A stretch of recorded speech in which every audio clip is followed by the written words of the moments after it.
Om Sadashivasamarambham Shankaracharya-madhyamam Asmadacharya-paryantam Vande Guru-paramparam Shankaram Shankaracharyam Keshavam Badarayanam Sutra-bhashya-krutau Vande Bhagavantau Punah Punah Shruti-smriti-purananam Alayam Karunalayam Namami Bhagavad-pada Shankaram Loka-shankaram Om Samasta-jana Kalyane Niratam Karunamayam Namami Chinmayam Devam Sadgurum Brahmavidvaram Sadgurum Brahmavidvaram. Hari Om. We are now in second verse of Sadhana Panchakam. Sangas satsu vidhiyatam bhagavato bhaktirdhrudadhiyatam shantyadi parichiyatam dhrudataram karma susantyajyatam sadvidvanupasrupyatam pratidinam vikshaushadam tatpaduka sevyatam brahmaikaksharamartyatam shrutishiro vakyam samakarnyatam. He says again, we saw two values in this second verse. Sangas satsuvidhiyatam. Seek companionship of men of wisdom. We saw Bhagavato bhaktirdhrudadhiyatam. So cultivate firm devotion towards the Lord. These two we saw.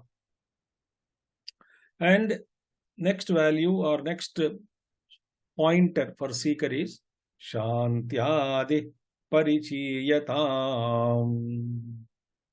Meaning, cultivate.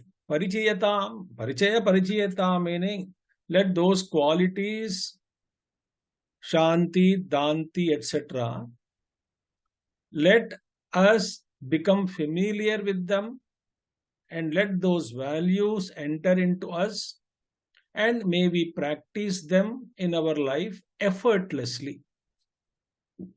What are those values? What are the quality that practice we should do? Cultivating what? Shanti Adi. Shanti Danti. Shanti Adi Parichiyata. So actually Shanti Adi Paricham, Shanti Danti, yeah, otherwise we can say Shama, Dama, Uparati, Titiksha, Shraddha, Samadhanam. So Viveka, Vairagya, Shatsampatti, Mumukshutva. These fourfold qualifications for a Vedantic seeker, seeker of truth. Viveka is discrimination, Vairagya is dispassion, and the most fundamental, unless we are very, very strong in these six practices, Shat Sampatti, 6 types of wealth, inner wealth. That should be the foundation. And once the foundation is very laid properly, then we are insured, secured from all kinds of external disturbances. And we know the art of living. We will know the art of navigating our life through all kinds of challenges and situations and tempting objects of the world without getting influenced. We can come out of all these things without any scar on our body. Body means mind and on us, without any scar, without any scratch. We can come out of it. So now, Shanti, peace, actually Shama. Shama means what? Mano Nigraha, Shamaha. So mind is always running through the sense organs into the world outside.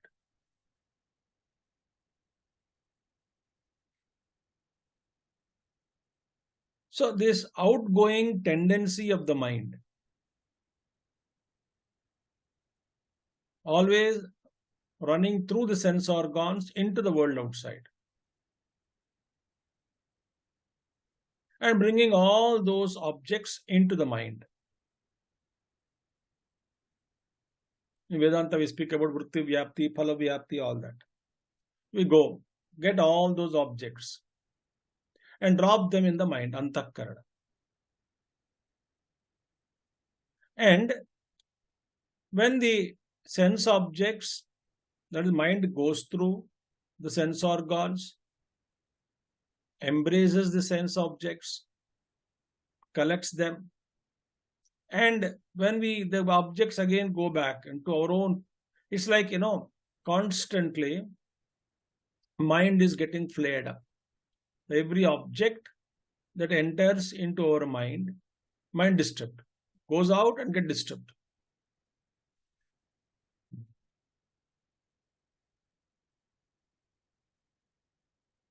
So Shama sadhana, that is, Shama is mano nigraha. So, like, avrutta chakshu amrutattam ichha. So, mind, we must curtail the mind, not by suppression, by taming the mind, teaching the mind, and training the mind. Tame the mind, teach the mind, manasa bodha. We should give our own, to the mind, give lecture, teach our mind, manasa bodha. Before we teaching, mind should be available. So tame the mind by talking to the mind, pep talks. So many experiences you had gone through. Why are you going out? What is that you're getting? Like that, constantly we should teach our mind. So to teach our mind, we must have a little viveka. And viveka is born out of satsang. Binu satsang viveka na hoyi. Without satsanga, viveka cannot be awakened. Discrimination cannot be awakened. Discrimination, buddhi, discriminating between good and bad, right and wrong, etc.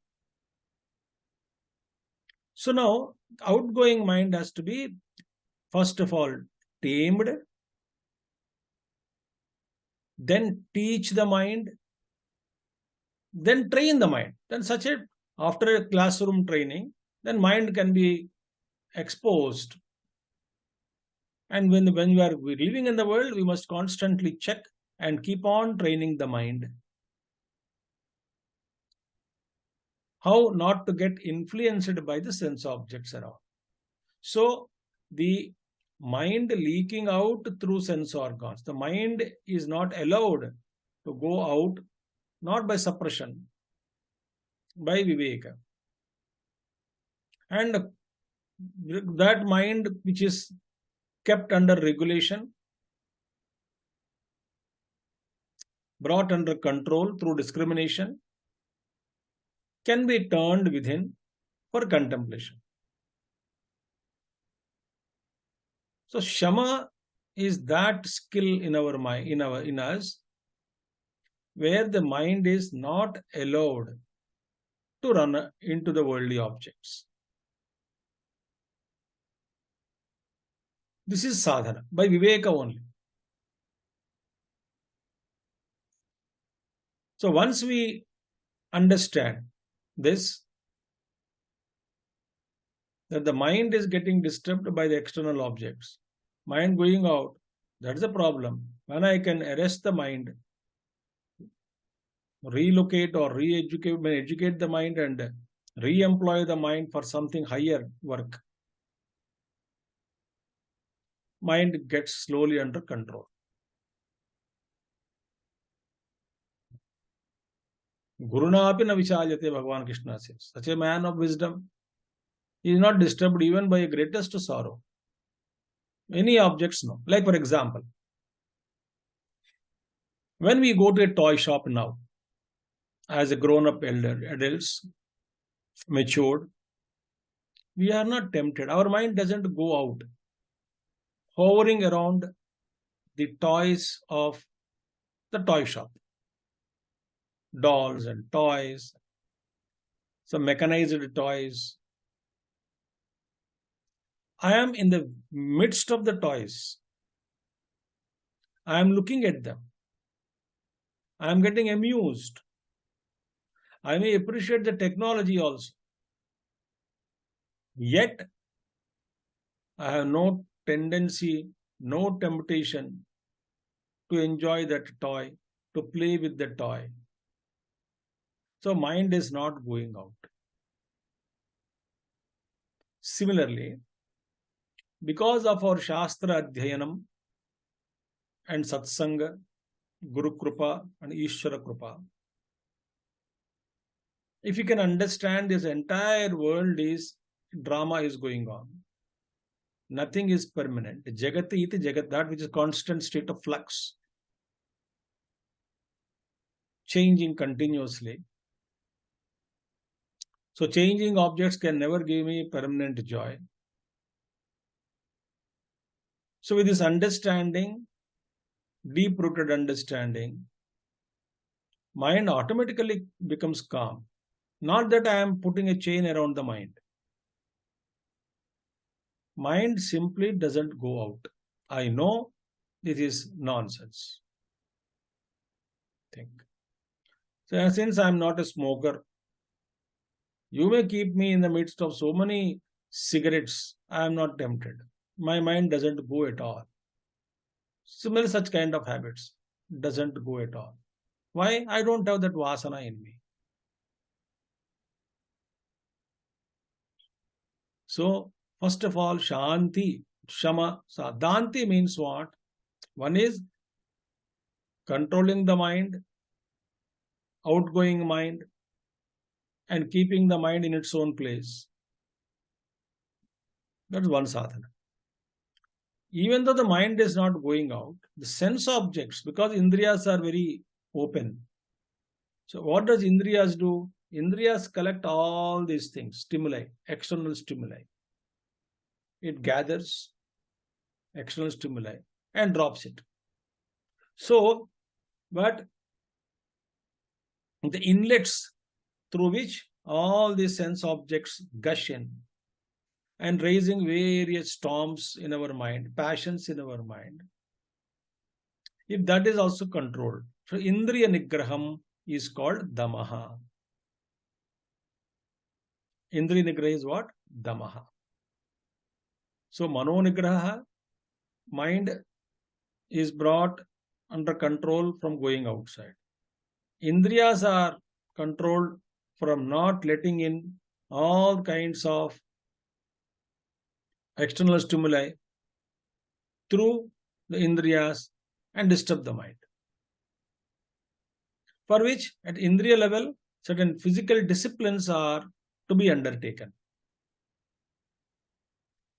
So, if I feel my Indriyas I am not strong enough to control the mind, then I have to put more pressure, not pressure exactly, more effort to control at the Indriya level, at sensory level. Because once I see, I may get tempted, mind goes out. So I will see that object is not brought in front of me. I may physically move out. This kind of sadhanas help. They are not permanent solutions. Temporarily, yes. This is how Upavasa also we do. In Upavasa, there is no energy given to Indriyas. Indriyas don't go out. So mind becomes calm. Extra food is not given. So Indriyas do not rattle us. And we spend time in solitude, not exposed to anything, ekanta or in solitude. So thus, Indriyas also are controlled.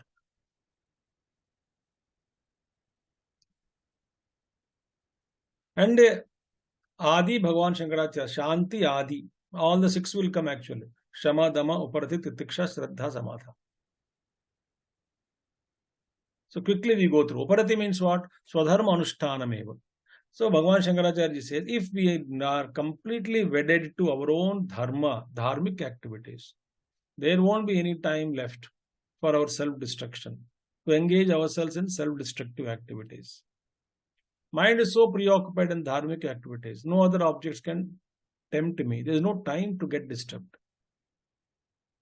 Uparati. Shraddha is Shastrasya Guruvakya Satya Buddhi. But Guru is correct, Shastra is correct. That faith in them.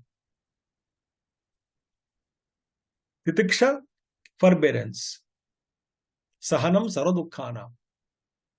Ability to bear all kinds of troubles. Apratikara Purvakam. Without any reactions towards it.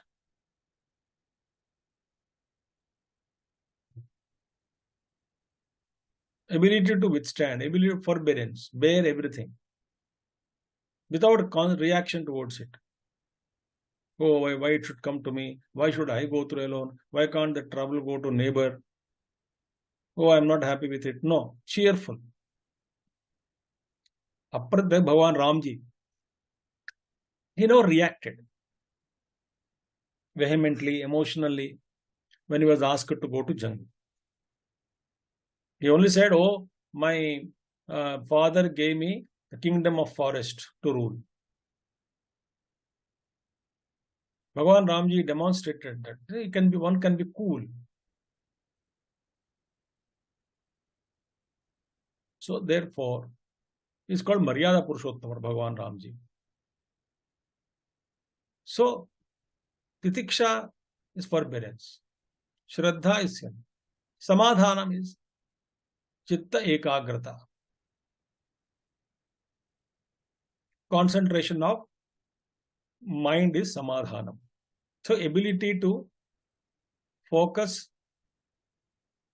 on a given piece of work as long as one needs to focus. That is called Samadhana. So these qualities we must always cultivate within. So they protect us. What is the use of this? They protect us from various kinds of onslaughts from the things and beings in the world outside. Everybody is challenging us. So many situations are created in our life. Shantyadhi parichiyata. Drudataram karmasu sanchajyatam. Drudataram karmasu sanchajyata. Very firmly, Drudataram, all desire-ridden actions. We must really take all those actions, avoid all kinds of desire-ridden. Samchajyata.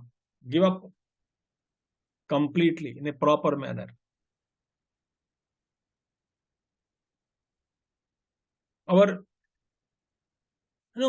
We hold on to the worldly things mentally. Because when we hold on to many things mentally, many ideas, many notions, to fulfill them, to procure those objects, we need to work hard. And desires actually shattering us moment to moment.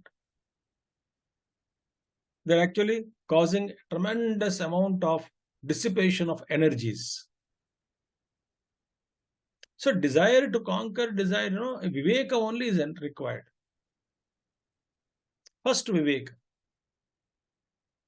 Then other disciplines also can be practiced. Such as fasting is one thing. So why fasting? Suppose you fast for one day in a week. The mind gets energy only from food. So when more food is not given, mind is not got so much strength to get disturbed. A little energy is there. So with that, mind become peaceful because pacified, because of indriyas are peaceful. The pacified mind I can employ in contemplation. So therefore, important thing is that avoid all kinds of desire-ridden actions. Karmasu sanchajyata. And which desire? Bhagavan Krishna said, Dharma viruddho bhuteshu kamospartarshava. I am that desire which is unopposed to dharma. So dharmic desires, There is no problem. They don't bind me. If dharmic desires also, when I'm fulfilling, if I bring lot of ego and egocentricness inside, ego-centeredness inside in that activity, it may definitely bind me. So one is dharmic activity should be performed without any attachment to it. Karmanyevadikaraste mapaleshu kadachana. Then again, that principle we have to bring in. So therefore, here karma dhrudataram karmashu sanchajyatam.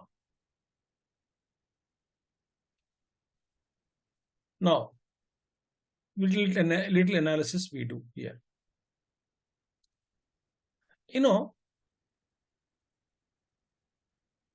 What is samsara? Samsara is equal to desire. The desire is the root of entire samsara.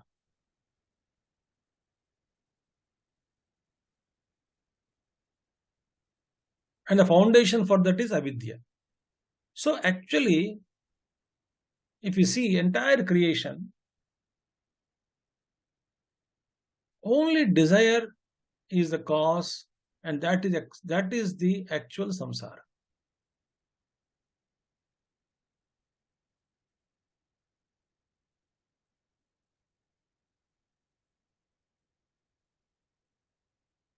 The desire is samsara. So more number of desires, more unhappiness. Happiness is equal to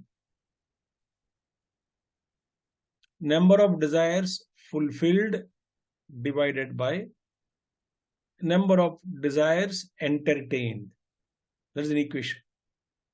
Happiness is equal to number of desires fulfilled divided by number of desires entertained. Suppose my desires are fulfilled 100 divided by entertained are 1 lakh. So 100 by 1 lakh, what is the value? 0.000 something. So that is the happiness index. So what should I do to increase the value? Either reduce the complete denominators. Slowly bring the denominator 1 lakh to 50, 50 to 25, then 1000, then 500, then 100, then 50, then 10. Where time will come where there are no selfish desires left at all. Desires have become zero. So anything by zero is what? Infinite.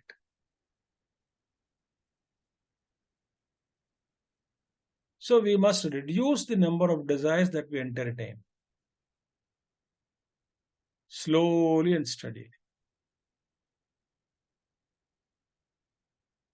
So when number of desires entertained are reduced, automatically we discover more and more peace. For which we have to analyze, that jayato vishayan pumsah sangasteshu upajayate. Sangat sanjayate kama. See, because of constantly brooding over the objects of the world outside, teshu sangha upajayate. More attachment towards that objects are grown. And we know sangat sanjayate kamaha. Then immediately the attachment is born, then the desire to possess begins. It should be under my control. I must be the boss of the object. It must be available to me. I must enjoy. So sangat sanjayate kamaha. Once a kama comes, because so many desires we have, all are not fulfilled, it results in anger. Anger towards oneself, anger towards society, sometimes anger towards God also. Oh, God has not given me this. God has not given. Sometimes angry on Guru, and many people leave Gurus also. Oh, Guru has not done that to me. Guru has not done this to me. Think. So, Krodha will come. Krodhat bahut sammoha, delusion, out of anger. I forget myself, who I am, what I am. Sammohat Smriti Brahma. Then that's the forget myself completely. Smriti, memory, loss of memory. Buddhinasha afterwards. Why? Buddhi is functioning only in memory. Buddhinashat pranashyati. Prakarshana, complete total destruction will take place. So this iha, this kind of a desire, thirst, that is the culprit for all our problems, lack of peace, both within and in the world. So we understand one equation. More desires is equal to more sorrow. And minimum dharmic desires will not bind me. So always the person is happy within. Think. Therefore, when we understand the desire is a big subject, it is actually.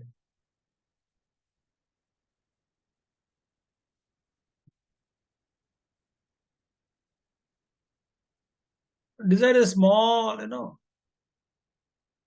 a disturbance in the mind. It destroys the peace of mind. So therefore, avoid all desire-ridden actions. Selfless actions don't bind me. That too, I dedicate all of them to Lord. So one important message which we have to understand is that, can we live life as an ambassador sent by the Lord into this world? See, we have some duties, some checklist is given to us by the Lord. These are the karmas which you have to fulfill. Go and fulfill them. That's it. In that return, I am not expecting anything from this world. So I come, I perform my duties. A checklist is given. Certain people are only automatically the family members, society, the world, everything, they all come in front of me. Whomever I have to give something, they only come and meet me in my life. That is a beautiful law. Whomever I owe, they come and stand in front of me. If you understand that and keep on clearing the debts, I don't belong to this world. Number one, none of these objects give me full and complete joy. Enjoying the objects. Number two, moreover, this creates bondage in me. That's our point number three. And peace is there only in lesser number of desires. More desires, more disturbances. Less desires, more peace.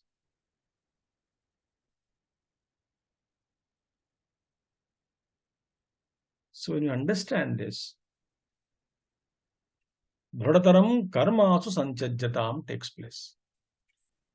So karmanyevadikaraste mahaphaleshu kadachana. All those things in higher dimension. Because we must understand, first of all, actions are binding. That is samsara. Desire is samsara. Kama janami te moolam sankalpat kila jayase.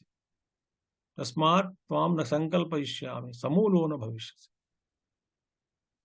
Monkey Muni, Udgar or Upadesha he gives in Mahabharata. He lost everything. The story, beautiful story. He was having little money. He is trying to do little things so that he thought some regular income will come. I can meditate. Muni is. Then he understood that everything is lost. Last minute he purchased 2 cows and he wanted to train them in ploughing and cultivation. He was taking them to the field, one day training. And a camel was sitting on the road, facing the mukha that side, face that side. So these 2 cows, younger ones, they're not beautiful, hopping and jumping, skipping. With the rod, they are tied by a rope, both of them. When one went to the either side of the neck of the camel, these 2. So then they're pushing forward. They could not go because of camel's neck has come. The camel was facing that side. He was so scared, camel got up. When the huge camel got up, these 2 cows, all the rope is there around their neck. They just were hanging and died in front of Muni, who's behind. Then he thought, whatever attempts I am putting to get money, they are not yielding any results. Then a beautiful one lesson comes out that Monkey Charitra says that Kama janamite ek moolam. Ultimately he says, oh Kama, oh desire, I know your roots. Sankalpat kala jaise. Actually, you are imagine all our desires are born out of kalpana only, imaginations only. Sankalpa is Sankalpa, but a Kalpana, born out of Kalpana. What is Kalpana? If I do that, I'll be happy. If I take that, I'll be happy. If I achieve that, I'll be happy. If I go there, I'll be happy. If I eat this, I'll be happy. All imaginations only, calculation, projections. Based on that only, desires are born. So therefore, I will not make any Sankalpa, you say. No Sankalpa for life. Life may, this should be happen, that will happen like that, this should happen like that. More sankalpas we hold like that, more desperate we become to fulfill. All of them are not fulfilled. More sorrow, more sorrow, more sorrow. So when I stop at the imagination level itself, the sankalpa level itself, I'll stop. When I stop at the sankalpa level itself, desires cannot be sprung. Samulo na bhavishyati. You will be just destroyed along with the roots. So when I become aware, all these are the projections only, in imagination, that if I eat that, you may get pleasure, but not happiness. And moreover, that pleasure binds me and making me slave. So when we understand this, the entire desire like this, how it functions, what the desire does to me, I give up the desire. So all desire-ridden actions are to be given up, and only selfless actions are to be practiced and to be performed. Okay? So here we conclude today. Om Purnamada Purnamidam Purnat Purnamadachyate Purnasya Purnamadaya Purnameva Vasishyate. Om Shanti Shanti Shanti. Hari Om Sri Gurubhyo Namaha. Hari Om Sadgurunath Maharaj Ki Jai. Thank you. Hari Om.